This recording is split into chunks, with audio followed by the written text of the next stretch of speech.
Dear students, once again welcome to MJ Classes Zoology. Microbes in Human Welfare ന്റെ part 1 നിങ്ങൾക്ക് എല്ലാവർക്കും ഇഷ്ടപ്പെട്ടു എന്ന് വിചാരിക്കുന്നു. എന്തെങ്കിലും ഡിഫക്റ്റുകൾ ഉണ്ടെങ്കിൽ നിങ്ങളുടെ വിലയേറിയ കമന്റ് ബോക്സിൽ രേഖപ്പെടുത്തണമെന്ന് അഭ്യർത്ഥിക്കുന്നു. Now we can go to the second part of microbes in human welfare. ഈ പാർട്ടിൽ പ്രധാനമായി നമുക്ക് പഠിക്കാനുള്ളത് 4 കാര്യങ്ങളാണ്. ഒന്ന്, microbes in sewage treatment. 2, microbes in the production of biogas, that is the production of energy. 3rd one, microbes as bio control agents. 4ാമതായി microbes as bio fertiliser. First one is microbe in sewage treatment. What is sewage? Sewage is wastewater which contain excreta of human as well as other animals. ഈ സീവേജിനകത്ത് എന്തെല്ലാം ഉണ്ട്? സീവേജിനകത്ത് പ്രധാനമായും 2 കാര്യങ്ങളാണ് ഉള്ളത്. ഒന്ന്, organic matter. രണ്ടാമത്തത് microbes. ഈ മൈക്രോബ് എന്ന് കേൾക്കുമ്പോൾ നമ്മൾ ഈ ചാപ്റ്ററിൽ പഠിക്കുന്ന ഹ്യൂമൻ വെൽഫെയറിനുള്ള മൈക്രോബ്സ് അല്ല. മൈക്രോബ്സ് എന്ന് പറഞ്ഞാൽ ഇവിടെ ഉദ്ദേശിക്കുന്നത് പാത്തോജൻസ് ആണ്. ഒരുപാട് രോഗാണുക്കൾ ഇവിടെ ഉണ്ട്. ഈ രോഗാണുക്കളും ഓർഗാനിക് മാറ്ററും ഉള്ള ഒരു വാട്ടറിനെയാണ് നമ്മൾ സീവേജ് വാട്ടർ എന്ന് പറയുന്നത്. ഈ സീവേജ് വാട്ടറിനെ നേരിട്ട് നമുക്ക് വാട്ടർ ബോഡീസ്, അതായത് റിവർ, സ്ട്രീം പോലുള്ള ഭാഗങ്ങളിലേക്ക് കടത്തിവിടാൻ പറ്റില്ല. അതുകൊണ്ട് തന്നെ അതിന് നമ്മൾ റിവറിലേക്ക് കടത്തിവിടുന്നതിന് മുമ്പേ അത് നമ്മൾ ട്രീറ്റ് ചെയ്യണം. ആ ട്രീറ്റ്മെന്റിനെയാണ് സീവേജ് ട്രീറ്റ്മെന്റ് എന്ന് പറയുന്നത്. അതിനുപയോഗിക്കുന്ന പ്ലാന്റിനെയാണ് sewage treatment plant, STPS, sewage treatment plants. ഒരു സീവേജ് ട്രീറ്റ്മെന്റിൽ എത്ര തരത്തിലുള്ള ട്രീറ്റ്മെന്റ് ഉണ്ട് നമുക്ക് ആദ്യം നോക്കാം. സീവേജ് ട്രീറ്റ്മെന്റിൽ പ്രധാനമായും 3 തരത്തിലുള്ള ട്രീറ്റ്മെന്റ് ആണ് ഉള്ളത്. ഫസ്റ്റ് ട്രീറ്റ്മെന്റിനെ പ്രൈമറി ട്രീറ്റ്മെന്റ് എന്ന് പറയും, രണ്ടാമതുള്ളതിനെ സെക്കൻഡറി എന്ന് പറയും, മൂന്നാമതുള്ളതിനെ ടെർഷ്യറി എന്ന് പറയും. ഇതിൽ primary treatment, not the point, primary treatment is purely physical treatment. ഇത് എൻട്രൻസ് പോയിന്റ് വളരെ ഇമ്പോർട്ടന്റ് ആണ്. It is purely physical. Secondary treatment is purely biological or it is microbial. Purely biological or microbial. Tertiary treatment is mainly chemical. പക്ഷേ ഈ ഒരു treatment, tertiary treatment, NCERT ബുക്കിൽ ഉണ്ടാവില്ല. കാരണം ഇതൊരു കോസ്റ്റ്ലി പ്രോസസ് ആണ്. ഇത് നമ്മൾ എന്തിനാണ് ഉപയോഗിക്കുന്നത് വെച്ചാൽ റെസിഡൻഷ്യൽ പർപ്പസിന് വേണ്ടിയിട്ട്, കുടിക്കാനും ഒക്കെ ഉള്ള വെള്ളം പ്യൂരിഫൈ ചെയ്യാൻ വേണ്ടിയിട്ട് ഉപയോഗിക്കുന്ന ഒരു മെത്തേഡാണ്. അതിൽ കോസ്റ്റ്ലിയർ മെത്തേഡാണ് ടെർഷ്യറി. അതുകൊണ്ട് നിങ്ങൾ ഈ പ്രൈമറി, സെക്കൻഡറി ട്രീറ്റ്മെന്റിനെ പറ്റിയാണ് പഠിക്കേണ്ടത്. നമുക്ക് ഓരോന്നായിട്ട് ഇനി പഠിക്കാം. എന്താണ് പ്രൈമറി ട്രീറ്റ്മെന്റ്? നമ്മൾ ഓൾറെഡി പറഞ്ഞു കഴിഞ്ഞു. Primary treatment is purely physical.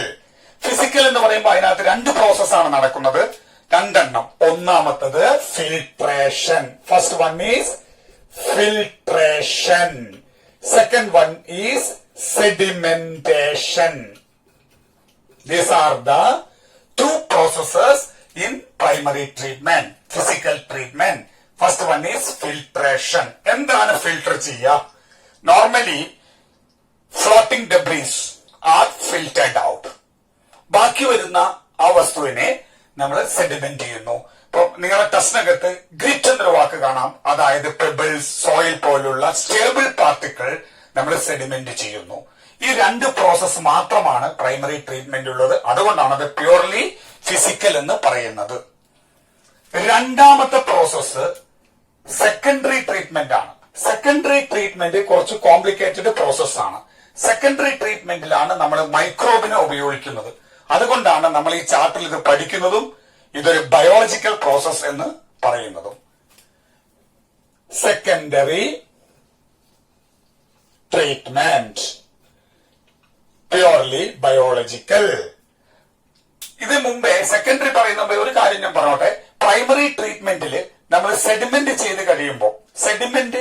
ചെയ്ത് കഴിയുന്ന ആ വസ്തുവിനെ ഇത് നമുക്ക് 2 ആയിട്ട്, ഈ പ്രൈമറി ട്രീറ്റ്മെന്റിന് പറയുന്ന സമയത്ത് നമുക്ക് 2 കാര്യങ്ങളുണ്ട്.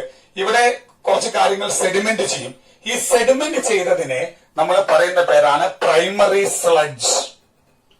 Primary sludge. ഇത് സെക്കൻഡറി ട്രീറ്റ്മെന്റ് അല്ല, പ്രൈമറി ട്രീറ്റ്മെന്റ് ആണ്. പ്രൈമറി ട്രീറ്റ്മെന്റിനോട് പറയാൻ വിട്ടുപോയതാണ്. പ്രൈമറി ട്രീറ്റ്മെന്റില് അതിന്റെ അവസാനമായിട്ട് നിങ്ങൾ കാണാം കുറച്ച് സാധനങ്ങൾ ഇവിടെ സെഡിമെന്റ് ചെയ്യും. സെഡിമെന്റ് ചെയ്തതിന് നമ്മൾ പറയുന്ന പേരാണ് പ്രൈമറി സ്ലഡ്ജ്. ഇതിന്റെ മുകളിൽ പൊങ്ങിക്കിടക്കുന്ന ഈ വസ്തുവിനെ നമ്മൾ എഫ്ലുവന്റ് എന്ന് പറയും. എഫ്ലുവന്റ്. അപ്പൊ രണ്ട് കാര്യങ്ങളുണ്ട്, പ്രൈമറി സ്ലഡ്ജും ഉണ്ട്, എഫ്ലുവന്റും ഉണ്ട്. ഈ എഫ്ലുവന്റിനെയാണ് നമ്മൾ അടുത്ത ട്രീറ്റ്മെന്റിലേക്ക് കൊണ്ടുപോകുന്നത്. അതുകൊണ്ടാണ് ഇതിന് ഈ ട്രീറ്റ്മെന്റ് STPക്ക്, സീവേജ് ട്രീറ്റ്മെന്റ് പ്ലാന്റിന് നമ്മൾ ETP എന്നൂടെ പറയാറുണ്ട്. അതായത് എഫ്ലുവന്റ് ട്രീറ്റ്മെന്റ് പ്ലാൻ എന്നൂടെ പറയാറുണ്ട്. കാരണം എഫ്ലുവന്റിനെയാണ് നമ്മൾ അടുത്തതിലേക്ക് കൊണ്ടുപോകുന്നത്. ഇനി നമുക്ക് സെക്കൻഡറി ട്രീറ്റ്മെന്റ് എടുക്കുമ്പോൾ ഈ എഫ്ലുവന്റിനെ ആദ്യമായിട്ട് നമ്മൾ കൊണ്ടുപോകുന്ന ഒരു ടാങ്ക് ഉണ്ട്. ഈ ടാങ്കിനെ effluent is transferred into the first tank. ഈ ടാങ്കിനെ നമ്മൾ എയറേഷൻ ടാങ്ക് എന്നാണ് പറയുക. ഈ ടാങ്കില് എഫ്ലുവന്റ് നമ്മൾ ആഡ് ചെയ്തു, കൂടാതെ ഇതിനകത്ത് നമ്മൾ എയർ പാസ് ചെയ്യുന്നു. എയർ പാസ് ചെയ്യുന്ന അതാണ് എയറേഷൻ ടാങ്ക്. എന്നിട്ട് അല്പം ഇനോക്കുലം നമ്മൾ ഇതിലേക്ക് ആഡ് ചെയ്യും. Some amount of inoculum is added. Inoculum നമ്മൾ പഠിച്ചു കഴിഞ്ഞു, ഈസ് എ സ്റ്റാർട്ടർ. അത് എവിടുന്ന് വരുന്നു എന്നുള്ളത് കുറച്ച് കഴിഞ്ഞ് നമുക്ക് മനസ്സിലാക്കാം. അല്പം ഇനോക്കുലം ആഡ് ചെയ്യും. ഇനോക്കുലം എന്ന് പറയുന്നത് എയറോബിക് ബാക്ടീരിയ ആണ്. നോട്ട് ചെയ്യണം, കാരണം എൻട്രൻസ് പോയിന്റിൽ വളരെ ഇമ്പോർട്ടന്റ് ആണിത്. ഇത് സെക്കൻഡറി ട്രീറ്റ്മെന്റിലെ എയറേഷൻ ടാങ്കിനകത്ത് എയറോബിക് ബാക്ടീരിയ ആണുള്ളത്. So it is N aerobic bacteria. എന്നിട്ട് ഇവിടെ വന്നിട്ട് ഈ ഒരു ബാക്ടീരിയ നമ്മൾ ആഡ് ചെയ്യുന്ന സമയത്ത് ഈ ബാക്ടീരിയയും ഇതിനകത്തുള്ള ഫംഗൽ കമ്പോണന്റ് കൂടെ കൂടിച്ചേർന്നിട്ട് ഉണ്ടാവുന്ന ഒരു സംഭവമാണ് നമ്മൾ ഫ്ലോക്സ് എന്ന് പറയും. അതിന് flocs. Flocs. What is floc? Floc is aerobic bacteria with the fungal filaments. What is flock? Flock is aerobic bacteria with the fungal filaments. ഈ ഫ്ലോക്ക് ഈ എയറേഷൻ ടാങ്കിൽ കിടന്ന് പരമാവധി ഓർഗാനിക് മാറ്ററിനെ കൺസ്യൂം ചെയ്യും. അങ്ങനെ കൺസ്യൂം ചെയ്ത് അതിനകത്തുള്ള BOD. What is BOD? Biochemical oxygen demand. Biochemical oxygen demand. What is biochemical oxygen demand? നമ്മളിവിടെ കൊടുത്തിട്ടുണ്ട്.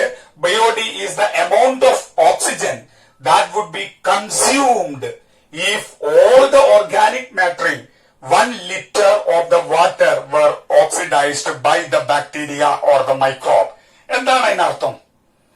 1 ലിറ്റർ വാട്ടറിലുള്ള മുഴുവൻ ഓർഗാനിക് മാറ്ററിനെയും ഓക്സിഡൈസ് ചെയ്യാൻ ബാക്ടീരിയ കൺസ്യൂം ചെയ്യുന്ന ഓക്സിജന്റെ consume, note the point, it's consumed by bacteria. Consume ചെയ്യുന്ന അളവ്, ഓക്സിജന്റെ അളവിനെയാണ് BOD എന്ന് പറയുന്നത്.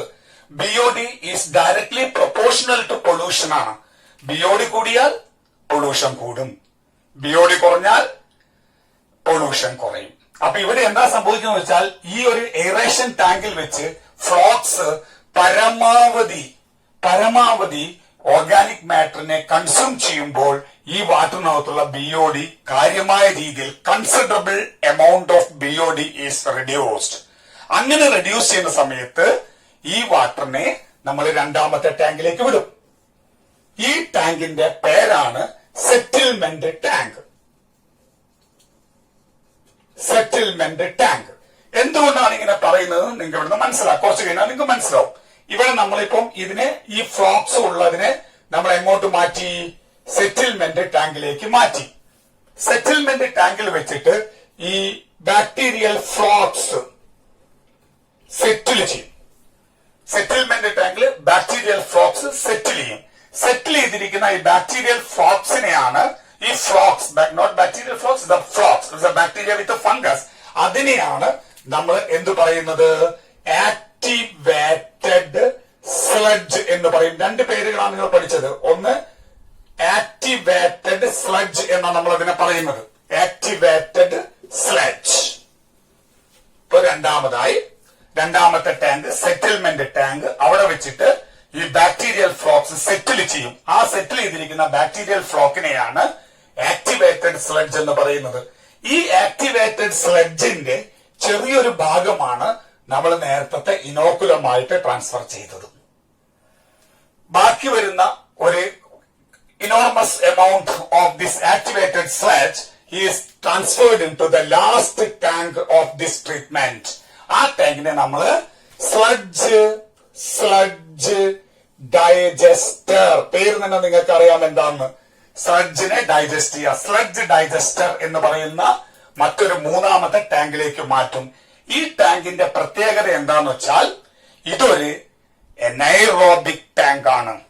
ഈ എനൈറോബിക് ടാങ്ക് ആവുമ്പോൾ ഇവിടെ നിങ്ങൾക്കറിയാം ഇതൊക്കെ ആക്ടിവേറ്റഡ് സ്ലഡ്ജ് എല്ലാം എയറോബിക് ബാക്ടീരിയ ആണ്.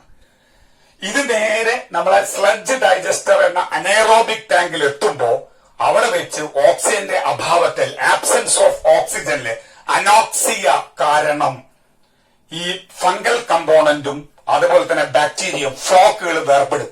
അങ്ങനെ അത് നശിച്ചു പോകും. അങ്ങനെ നശിച്ചു പോയ സ്ലഡ്ജ് ഡൈജസ്റ്റ് ചെയ്തു പോകും. ആക്ടിവേറ്റഡ് സ്ലഡ്ജ് ഡൈജസ്റ്റ് ചെയ്തതിൽ നിന്ന് ഉണ്ടാവുന്ന കെമിക്കൽസ് ആണ് നമ്മൾ പറയുന്ന methane, carbon dioxide, hydrogen sulphide പോലുള്ള വാതകങ്ങളുടെ ഒരു കൂട്ടമായ ബയോഗ്യാസ്. ഇതിൽ ഈ ആക്ടിവേറ്റഡ് സ്ലഡ്ജ് ഉണ്ടായ സമയത്തോടു കൂടെ നമ്മൾ ഇവിടെ നിന്ന് ഈ വെള്ളത്തിനെ വാട്ടർ ബോഡിയിലേക്ക് വിടുകയാണ് ചെയ്യുന്നത്. ശരിക്കും പറയുകയാണെങ്കിൽ ട്രീറ്റ്മെന്റ് ഇവിടെ വെച്ച് തീരുന്നുണ്ട്. പക്ഷെ എന്നാൽ നമുക്ക് ബയോഗ്യാസ് പ്രൊഡ്യൂസ് ചെയ്യാൻ വേണ്ടിയിട്ടാണ് ഈ ഒരു സ്റ്റെപ്പ് ഇവിടെ വരുന്നത്. 2 സ്റ്റെപ്പുകളെ ശരിക്കും ഉള്ളൂ.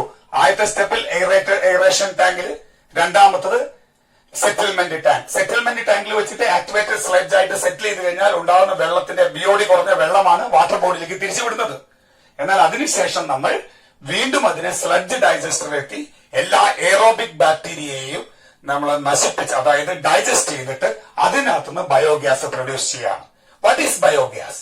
Biogas is a mixture of methane, methane, carbon dioxide, hydrogen sulfide. Predominantly methane, not the point, predominantly methane. The major component of biogas is methane. കാരണം ഇവിടെ വർക്ക് ചെയ്യുന്നത് എനൈറോബിക് ബാക്ടീരിയ ആണ്, മെത്തനോജൻ എന്ന ബാക്ടീരിയ ആണ്. ഇത്രയാണ് നമ്മളുടെ മൈക്രോബ്സ് ഇൻ ഹ്യൂമൻ വെൽഫെയറിൽ നമ്മൾ sewage treatment എന്ന പാർട്ടിൽ പഠിക്കാനുള്ളത്. Second one is microbes in the production of biogas. ഞാനിവിടെ ഒരു കാര്യം കൂടെ എഴുതിയിട്ടുണ്ട്, മൈക്രോബ്സ് ഇൻ എനർജി ജനറേഷൻ. ഇത് എഴുതാൻ പ്രധാന കാരണം നമ്മുടെ കേരള സിലബസിൽ ഒരു ക്വസ്റ്റ്യൻ ഒരിക്കൽ ചോദിച്ചിരുന്നു ഇതിനെ ബേസ് ചെയ്തിട്ട്, എനർജി ബേസ് ചെയ്തിട്ട്. അപ്പൊ പല കുട്ടികൾക്ക് അത് തെറ്റിപ്പോയത് കൊണ്ടാണ് ഞാൻ പ്രത്യേകം എടുത്തു പറയുന്നത് microbes in energy production or biogas. What is biogas? Biogas is a mixture of methane, CH4, CO2, carbon dioxide, hydrogen sulfide, H2S, with a little amount of nitrogen and hydrogen, no oxygen, but predominantly methane, that is the marsh gas, methane, carbon dioxide, hydrogen sulfide, predominantly methane. ഇനി നമുക്ക് എങ്ങനെയാണ് biogas ഉണ്ടാവുന്നത് നോക്കാം. അതായത് a group of bacteria called methanogenic bacteria. ഈ methanogenic bacteria ജീവിക്കുന്നത് rumen of the present in the rumen of the cattle. എന്താണ് rumen? നമ്മുടെ സ്റ്റൊമക്ക് പോലെയല്ല. കാറ്റിൽസിന്റെ സ്റ്റൊമക്ക് നമുക്ക് കോമ്പൗണ്ട് സ്റ്റൊമക്ക് എന്ന് പറയാം. അതിൽ 4 ചേംബേഴ്സ് ഉണ്ട്, റൂമൻ, റെറ്റിക്കുലം, ഒമാസം, അബോമാസം. ഇതിലെ റൂമൻ എന്ന ചേംബറിനകത്ത് സെല്ലുലോസ് ഡൈജസ്റ്റ് ചെയ്യാൻ വേണ്ടിയിട്ട് സഹായിക്കുന്ന ഒരു ബാക്ടീരിയയാണ് മെത്തനോജനിക് ബാക്ടീരിയ ഓർ മെത്തനോബാക്ടീരിയം. ഈ ബാക്ടീരിയമാണ് സെല്ലുലോസിനെ ഡൈജസ്റ്റ് ചെയ്ത് അതിൽ നിന്ന് ബയോഗ്യാസ് പ്രൊഡ്യൂസ് ചെയ്യുന്നത്. അതുകൊണ്ട് തന്നെ നിങ്ങൾക്ക് നോക്കിയാൽ ഇവിടെ കാണാൻ പറ്റും, ഇതാണ് ബയോഗ്യാസ് പ്ലാന്റിന്റെ ഡയഗ്രാം. കേരള സിലബസിൽ ഈ ഒരു ക്വസ്റ്റ്യൻ ഇമ്പോർട്ടന്റ് ആണ്. ഈ ഡയഗ്രാം വന്നിട്ട് ലേബൽ ചെയ്യാൻ വരും. ഡയഗ്രാം വരയ്ക്കാനല്ല, ലേബൽ ചെയ്യാൻ വരാറുണ്ട്. അതിൽ നമുക്ക് എന്തൊക്കെ ലേബൽ ചെയ്യണം? First one, dung water. ഇപ്പൊ നിങ്ങൾക്ക് മനസ്സിലായി എന്തുകൊണ്ടാണ് ഡങ് വാട്ടർ വേണം. You can use any waste here. എന്ത് വേസ്റ്റ് വേണമെങ്കിൽ നമുക്ക് ഇവിടെ, ഹൈലി അസിഡിക്, ഹൈലി ആൽക്കലൈൻ ആയ വേസ്റ്റ് ഇടരുതെങ്കിലും ബാക്കിയുള്ള എന്ത് വേസ്റ്റ് വേണം നമുക്ക് ഇതിനകത്ത് ഇടാം. പക്ഷേ ഉള്ള പ്രശ്നം എന്താണെന്ന് വെച്ചാൽ അതിനകത്ത് നമ്മൾ അല്പമെങ്കിലും ഡങ് വാട്ടർ യൂസ് ചെയ്യണം. ഈ ഡങ് വാട്ടർ ഇവിടുത്തെ ഇനോക്കുലമാണ്. അതിനകത്തുള്ള ബാക്ടീരിയ, മെത്തനോജനിക് ബാക്ടീരിയ ഉണ്ടെങ്കിലേ ഇവിടെ ബയോഗ്യാസ് പ്രൊഡക്ഷൻ നടക്കൂ. അപ്പോ ഇത് ഡങ് വാട്ടർ, ഇത് നമ്മൾ ഡൈജസ്റ്റർ എന്ന് പറയും. ഈ മൂന്നാമത്തെ ഭാഗം ഗ്യാസ് ഹോൾഡർ, നാലാമത്തത് ഗ്യാസ് പൈപ്പ്, അഞ്ചാമത്തത് slurry or the sludge waste. ഇത് നമ്മൾ ഫെർട്ടിലൈസർ ആയിട്ട് യൂസ് ചെയ്യാണ്. ഇങ്ങനെ ഒരു ക്വസ്റ്റ്യൻ നിങ്ങളോട് ചോദിക്കുകയാണെങ്കിൽ സ്വാഭാവികമായി 5 ഭാഗങ്ങൾ നിങ്ങൾക്ക് അടയാളപ്പെടുത്താൻ പറ്റും. ഒന്ന് ഡങ് വാട്ടർ, രണ്ടാമത്തത് ഡൈജസ്റ്റർ, മൂന്നാമത്തത് ഗ്യാസ് ഹോൾഡർ, നാലാമത്തത് ഗ്യാസ് പൈപ്പ്, അഞ്ചാമത്തത് slurry or sludge which is used as a fertiliser. മൊത്തത്തിൽ ഇന്നത്തെ ഒരു കാലത്ത് നമ്മളുടെ ഏറ്റവും വലിയൊരു പ്രശ്നമാണ് ഈ വേസ്റ്റ് ഡിസ്പോസ് ചെയ്യാന്നുള്ളത്. എന്നാൽ ഇവിടെ നമുക്ക് ആ വേസ്റ്റ് ഉപയോഗിച്ചുകൊണ്ട് നമുക്ക് ആവശ്യമായ ബയോഗ്യാസ് പ്രൊഡ്യൂസ് ചെയ്യാൻ പറ്റും എന്നുള്ളതാണ്. ഇത് മനസ്സിലാക്കിക്കൊണ്ട് തന്നെ 2 സ്ഥാപനങ്ങൾ, ഒന്ന് Indian agriculture research institute IARI and KVIC khadi and village industries commission ഇതിനെ പ്രോത്സാഹിപ്പിക്കുന്നുണ്ട്. ഇത്രയും കാര്യങ്ങളാണ് microbes in production of biogas എന്നതിൽ നമുക്ക് പഠിക്കാനുള്ളത്. Third one is microbes as biocontrol agents. What do you mean by biocontrol agents? Biocontrol means the biological method of controlling plant diseases and pests. നമുക്ക് എല്ലാവർക്കും അറിയുന്ന ഒരു കാര്യമുണ്ട്, വളരെ ഭംഗിയായി തന്നെ നമുക്ക് കെമിക്കൽ പെസ്റ്റിസൈഡ്സ് ഉപയോഗിച്ച് ഈ പെസ്റ്റിനെ എല്ലാം, അതായത് ഇൻസെക്ട്സിനെ എല്ലാം നമുക്ക് നശിപ്പിക്കാൻ പറ്റും. പക്ഷേ അത് നശിക്കുന്നതോടുകൂടെ നമ്മളും നശിക്കുകയാണെന്നുള്ളതാണ് സത്യം. It is harmful to other animals including human. അപ്പൊ നമുക്ക് ബെസ്റ്റ് മെത്തേഡ് എന്ന് പറയുന്നത് ബയോ കൺട്രോൾ ഏജന്റ് ആണ്. ഈ ഒരു ടോപ്പിക്കിൽ, ഇത് ചെറിയൊരു ടോപ്പിക്കാണ്, ഈ ടോപ്പിക്കില് നിങ്ങൾക്ക് പ്രധാനമായും ക്വസ്റ്റ്യൻ വരുന്നത്, ബോർഡ് എക്സാമിന് ക്വസ്റ്റ്യൻ വരുന്നത് എന്താണ് ഈ പറഞ്ഞ എക്സാമ്പിൾ തന്നിട്ട് അത് ഏത് കാറ്റഗറിയിൽ വരും എന്നുള്ളത് മാത്രമേ ഉള്ളൂ. എൻട്രൻസ് പോയിന്റ് ഓഫ് വ്യൂല് ഇത് കുറച്ചുകൂടെ നിങ്ങൾ പഠിക്കേണ്ട ഒരു ടോപ്പിക് കൂടിയാണ്. ഫസ്റ്റ് നമുക്ക് പറയാം എന്തൊക്കെയാണ് ഇതിൽ വരുന്ന എക്സാമ്പിൾസ്. ഒരു 5-6 എക്സാമ്പിൾ നിങ്ങൾ പഠിക്കണം. ഒന്നാമത്തത് നിങ്ങൾക്ക് എല്ലാവരും അറിയുന്ന, കാണുന്ന ഒരു ചെറിയ പ്രാണിയാണ് lady bird beetle. Lady bird beetle. ഈ ലേഡി ബേർഡ് ബീറ്റിൽ എന്ന് പറയുന്ന ഈ ചെറിയ പ്രാണി നമ്മൾ എന്തിനു ഉപയോഗിക്കുന്നു? Is used to get rid of aphids. അതേപോലെ രണ്ടാമത്തത് നമുക്ക് എല്ലാവർക്കും അറിയുന്ന ഒരു ഇൻസെക്ട് ആണ് dragonfly. Dragonfly is used to get rid of mosquitoes. So ladybird beetle is used to get rid of aphids. Dragonfly is used to get rid of mosquitoes. മൂന്നാമത്തെ point നിങ്ങൾ വേറൊരു ചാപ്റ്ററിൽ പഠിച്ചതാണ്. നമ്മൾ short ഫോമിൽ BT എന്ന് പറയും, bacillus തുറിഞ്ചനസിസ്. BT എന്ന് പറയുന്ന ഈ ബാക്ടീരിയ, ഇത് ഒരു പ്രത്യേകതരം ബാക്ടീരിയ. ഇതിന്റെ മേലെ ഒരു പ്രോട്ടീൻ കോഡ് ചെയ്തിട്ടുണ്ട്. ആ പ്രോട്ടീൻ കോഡ് ചെയ്തിരിക്കുന്നത് ക്രൈ ജീൻ ഉപയോഗിച്ചിട്ടാണ്. നമ്മൾ അതിനെ ക്രൈ ജീൻ ഉപയോഗിച്ചിട്ടാണ് അതിനെ എൻകോഡ് ചെയ്തിരിക്കുന്നത്. ഈ ഒരു ഡീറ്റെയിൽ, ഇത് വേറൊരു ചാപ്റ്ററിൽ ഡീറ്റെയിൽ ആയിട്ട് നിങ്ങൾ പഠിക്കുന്നത് കൊണ്ട് ഞാൻ കൂടുതലായിട്ട് ഈ ബോട്ടണിയില്, നിങ്ങളുടെ ബയോടെക്നോളജിയിൽ നിങ്ങൾ പഠിക്കുന്നതുകൊണ്ട് കൂടുതൽ ഞാൻ ഇത് എക്സ്പ്ലെയിൻ ചെയ്യുന്നില്ല. എങ്കിലും ചെറിയ രീതിയിൽ ഞാൻ എക്സ്പ്ലെയിൻ ചെയ്യാം. BT ബാസിലസ് തുറിഞ്ചനസിസ് എന്ന ബാക്ടീരിയയിൽ ക്രൈ പ്രോട്ടീൻ കോഡ് ചെയ്തിരിക്കുന്നു. ഈ പ്രോട്ടീന്റെ പ്രത്യേകത ഇനാക്റ്റീവ് ഫോമിലാണ് ഈ ബാക്ടീരിയയിൽ ഇത് കാണുന്നത്. എന്നാൽ എപ്പോഴാണോ നമ്മൾ ടാർഗറ്റഡ് ആയിരിക്കുന്ന ഇൻസെക്റ്റിൽ ഇത് എത്തുന്നത്, അത് ഇൻസെക്റ്റിന്റെ ഗട്ടിലെത്തുമ്പോൾ അവിടെയുള്ള alkaline pH, not the point, the alkaline pH of the gut of the insect, it become poisonous, toxic. അങ്ങനെ അത് നശിച്ചു പോവുകയാണ് ചെയ്യുന്നത്. എന്നാൽ അതേ സമയത്ത് ആ ടാർഗറ്റഡ് ഇൻസെക്ട് അല്ലാതെ വേറെ ഒരു ഇൻസെക്റ്റിനോ മറ്റൊരു ജീവിക്കും ഇതുകൊണ്ട് യാതൊരു ദോഷഫലങ്ങളും ഇല്ല എന്നുള്ളതാണ് ഇതിന്റെ പ്രത്യേകത. Is called bacillus thuringiensis, that is short formed as BT. It is encoded by a gene called crygene. നാലാമത്തെ trichoderma. Trichoderma is A free living. നിങ്ങളുടെ ടെക്സ്റ്റ് ബുക്കിൽ വളരെ ക്ലിയർ ആയിട്ട് കൊടുത്തിട്ടുണ്ട്. എൻട്രൻസിന് ക്വസ്റ്റ്യൻ ചോദിക്കാറുണ്ട്, അത് ട്രൂ ഓർ ഫോൾസിലാണ് വരാറ്. ശരിക്കും നിങ്ങൾ ശ്രദ്ധിക്കണം. Trichoderma is A free living fungus which is commonly found in the root ecosystem of many plants. Nowadays we are used it as a biocontrol agent for plant or root-borne diseases. Trichoderma is a fungus. It's a free-living fungus which is found in the root ecosystem of many plants. Now we are using Trichoderma as a biocontrol agent for many root-borne diseases. Trichoderma. One trichoderma you already studied. Then last one is baculovirus. What is baculovirus? Baculovirus is a group of virus which is a pathogenic to insects and some arthropods. Baculovirus belonging to the genus called NPV, nucleopolyhedrovirus. It belongs to a category, it's a genus called NPV, nucleopolyhedrovirus.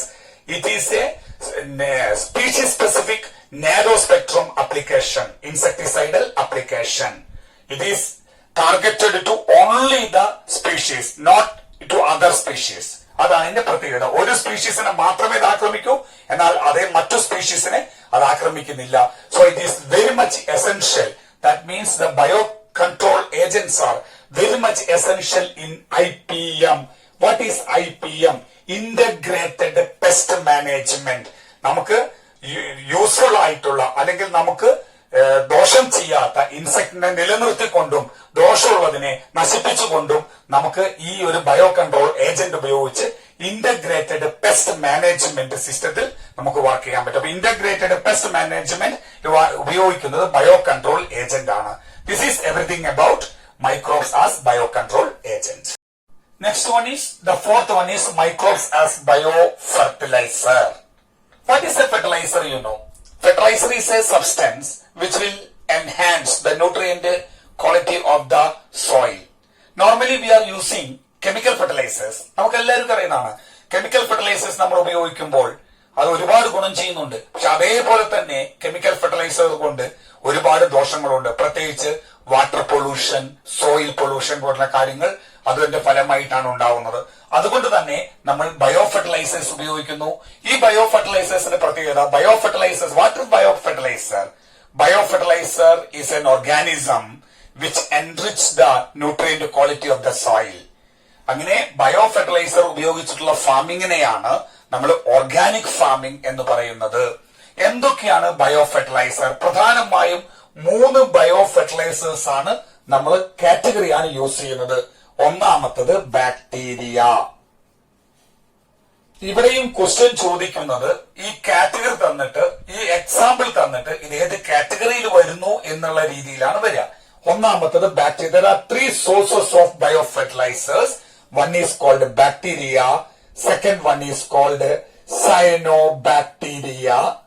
Cyanobacteria, that is blue-green algae, BGA. And the third one is fungi. Bacteria, cyanobacteria and fungus. These are the 3 category of biofertilizer. ഇതിന് question നിങ്ങൾ ശ്രദ്ധിക്കണം. Entrance പോയിന്റിന് ഈ question വളരെ important ആണ്. ഇതിൽ bacteria, ഏതൊക്കെയാണ് bacteria? There are some examples of nitrogen fixing bacteria. അതിൽ പ്രധാനമായിട്ടും 3 എക്സാമ്പിൾസ് നമുക്ക് എടുക്കാം. 3 എക്സാമ്പിൾ അത് നിങ്ങൾ ശ്രദ്ധിക്കണം. ഒന്ന് നിങ്ങൾക്ക് എല്ലാവർക്കും അറിയുന്ന റൈസോബിയം ആണ്. റൈസോബിയത്തിനെ പറ്റി പറയുമ്പോൾ it is a symbiotic nitrogen fixing bacteria with the root of legumes. ഇതിന് റൂട്ട് നൊഡ്യൂൾസ് ഓഫ് ദ ലെഗൂംസിലാണ് ഇത് ജീവിക്കുന്നത്. അത് സിംബയോട്ടിക് അസോസിയേഷൻ ആണ്. ഇത് ഒറ്റയ്ക്ക് ഇതിനെ ഒന്നും ചെയ്യാൻ പറ്റുന്നില്ല. Symbiotic association is not a free living bacteria. Second one is Azotobacter, Azospirillum. These are the 3 bacteria, nitrogen fixing bacteria, which act as a biofertilizer. Note the point, Rhizobium is not a free living. It is a symbiotic nitrogen fixing bacteria. Other 2 are free living nitrogen fixing bacteria. This is about bacteria. Then we can say about BGA, that is blue green algae, cyanobacterium. Cyanobacterium എന്ന് പറയുന്നത് നമ്മള് നാട്ടിലെ പ്രത്യേകിച്ച് paddy ഫീൽഡിലാണ് ഏറ്റവും കൂടുതൽ ഉപയോഗിക്കുന്നത്. നിങ്ങൾക്ക് എല്ലാവർക്കും നിങ്ങൾ ചെറിയ ക്ലാസ്സിൽ പഠിച്ചിട്ടുണ്ട്. എക്സാമ്പിൾ സൈനോബാക്ടീരിയക്ക് എക്സാമ്പിൾ ആണ് Anabina, Nostoc, etc. Anabina, Nostoc എന്നുള്ളതെല്ലാം എന്തിന് എക്സാമ്പിൾ ആണ്? സൈനോബാക്ടീരിയക്ക് എക്സാമ്പിൾ ആണ്. They are the blue-green algae, short form BGA. ഇന്ന് പാഡി ഫീൽഡിൽ ഏറ്റവും കൂടുതൽ നമ്മൾ ഉപയോഗിക്കുന്നത് ഏകദേശം ഈ സൈനോബാക്ടീരിയ ഉപയോഗിക്കുമ്പോൾ ഈൽഡിങ്ങിന്റെ 50% നമുക്ക് കൂട്ടാൻ പറ്റുമെന്നാണ് പാഡി ഫീൽഡിൽ കൂട്ടാൻ പറ്റുമെന്നാണ് നമ്മൾ മനസ്സിലാക്കിയത്. Last one is fungus.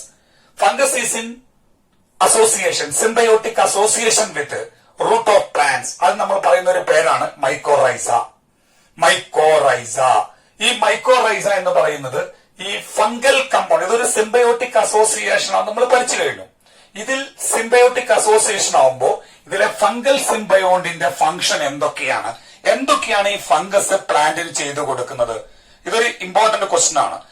ഒന്നാമത്തെ പോയിന്റ്, ഫോസ്ഫറസ് അപ്ടേക്ക്. സോയിലിൽ നിന്ന് ഫോസ്ഫറസിനെ വലിച്ചെടുക്കാൻ ഇത് സഹായിക്കുന്നു ഫംഗൽ സിംബയോണ്ട്. എന്തായിരിക്കും രണ്ടാമത്തെ point? Overall development of the plant.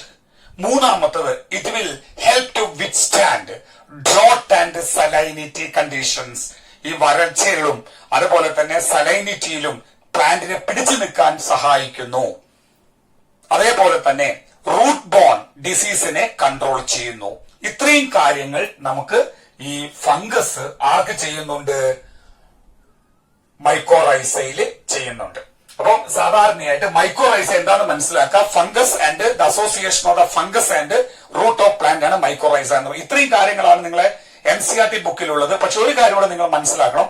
Mycorrhiza ഒരു പോയിന്റ് കൂടെ ഉണ്ട്. ഗ്ലോമസ് എന്നൊരു ജീനസ് ആണ് മൈക്കോറൈസ പ്രൊഡ്യൂസ് ചെയ്യുന്നത്. ഫംഗസിലെ ഗ്ലോമസ് എന്നൊരു ജീനസ് ആണ് മൈക്കോറൈസ പ്രൊഡ്യൂസ് ചെയ്യുന്നത്. മൈക്കോറൈസ രണ്ട് തരത്തിലുണ്ട്. ഒന്ന് എക്ടോമൈക്കോറൈസ, രണ്ട് എൻഡോമൈക്കോറൈസ. എന്താണ് എക്ടോയും എൻഡോയും തമ്മിലുള്ള വ്യത്യാസം? ഞാൻ എക്സാമ്പിൾ പറഞ്ഞു തരാം. സാധാരണ റൂട്ടിന്റെ മേലെ ഈ ഫംഗൽ കമ്പോണന്റ്, അതായത് ഫംഗസിന്റെ ഹൈഫ മുകളിലൂടെ ഇങ്ങനെ നെറ്റ്വർക്ക് ചെയ്യുന്നതിനാണ് എക്ടോമൈക്കോറൈസ എന്ന് പറയുന്നത്. എന്നാൽ റൂട്ടിലേക്ക് ഈ ഫംഗസ് ഇറങ്ങി വരുന്നതിനെയാണ് എൻഡോമൈക്കോറൈസ എന്ന് പറയുന്നത്. എൻഡോമൈക്കോറൈസ നമ്മൾ അറിയപ്പെടുന്ന മറ്റൊരു പേരാണ് VAM. Endomycorrhiza is also known as VAM, vesicular arbuscular mycorrhiza. ഇതൊരു എൻട്രൻസ് പോയിന്റ് വേണ്ടി മാത്രം പറഞ്ഞതാണ്. അപ്പൊ മൈക്കോറൈസ ഇതാണ് പ്രധാനപ്പെട്ട 3 biofertilisers. You note the point. Biofertilisers are mainly come under 3 category. They are the bacteria, cyanobacteria and fungus. In fungus, mycorrhiza. Okay, thank you. Okay students, നമ്മളെ microbes in human വെൽഫെയറിന്റെ part 1 part 2 ഇതോടുകൂടെ കഴിയുകയാണ്. ഈ 2 video നിങ്ങൾക്ക് ഇഷ്ടപ്പെട്ടു എന്ന് ഞാൻ വിചാരിക്കുന്നു. ഇഷ്ടപ്പെട്ടിട്ടുണ്ടെങ്കിൽ നിങ്ങൾ നിങ്ങളുടെ ഫ്രണ്ട്സിന് പരമാവധി ഷെയർ ചെയ്യുക. അതേപോലെ എന്തെങ്കിലും ഡൗട്ടുകൾ നിങ്ങൾക്കുണ്ടെങ്കിൽ നിങ്ങൾ കമന്റ് ബോക്സിൽ കമന്റ് ചെയ്യേണ്ടതാണ്. ഇനിയും നിങ്ങൾ ഈ ചാനൽ സബ്സ്ക്രൈബ് ചെയ്തിട്ടില്ലെങ്കിൽ ചാനൽ സബ്സ്ക്രൈബ് ചെയ്യുക. അതുപോലെ തന്നെ ബെൽ ഐക്കൺ നിങ്ങൾ എനേബിൾ ചെയ്യുക.